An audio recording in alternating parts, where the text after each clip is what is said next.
What's up, everybody? My name is Tommy Rosen. I'm the founder of Recovery 2.0, and I have an invitation for you. Please come join me for a live morning practice this Saturday at 7:30 a.m. Pacific time.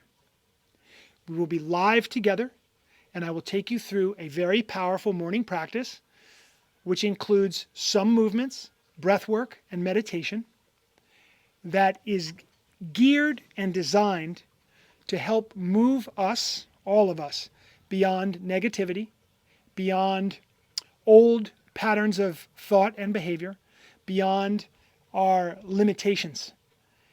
And this is a practice that we can do every single day to set us up for the best day possible. It's completely free to join me. And if you come to that practice, I'm going to invite you into something very special.